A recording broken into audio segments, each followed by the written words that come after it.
Where are the days of yesteryear? Heavenletter number 6035. June 3, 2017. How you would love your old fire back.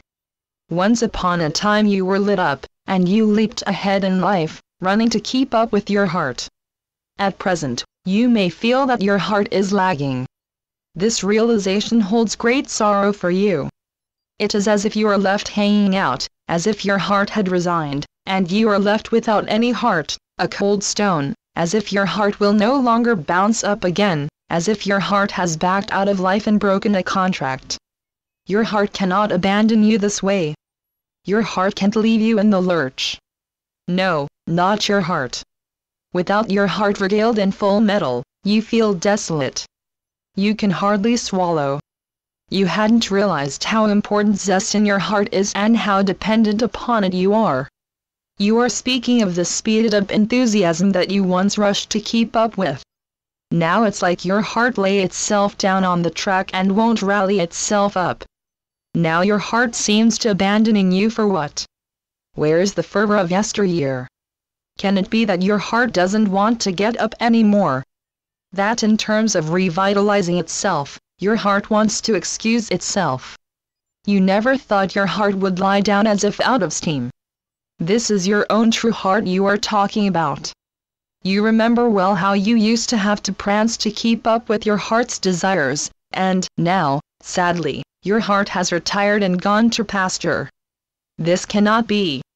Your heart used to fly away with you. You had a jolly jaunt and raced down one track and then another and another. You and your heart zoomed full-fledged ahead as partners, and your heart flew higher and higher, and you kept up as best you could. Now your heart wants to compromise and slow down and not fly any longer, period. You were never prepared for this. It can't be that your very heart would ever want to back down from soaring ahead.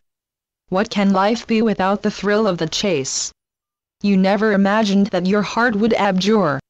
You never thought a time would come when your heart no longer gets excited about what's next, that your heart would just hang out and get by. You had no idea of anything like this. Your heart was always game for adventure. Now your heart hardly raises its head any longer, so it seems. This has to be something temporary. How can you possibly live your life without a full heart rearing to do a mad dash up the line? What can life be worth without your looking forward to it? Oh, no, it can't be that your heart would simply shrug its shoulders and be dragged around when your heart always was chomping at the bit. Vitality just can't go astray. You always followed your heart. You always hustled to keep up with it. How can you get along without elation? Life always elated you. It stirred you so. The sun always hung out with your heart. You were eager to know where your heart would take you next. How could it be that now your heart wants to sit by the fire and watch the embers like an old dog? No, no, no, not your heart. It's fine for you to accept little pleasures.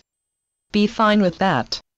You don't have to enter the biggest and greatest races, yet what will life be without your racing forward, eager to find out what comes next? Nope, it can't be that your heart is ready to sit by the wayside. That can't be so. You won't hear of it. You will not allow this to be true. Channeled by Gloria Wendroff. Heavenletters.org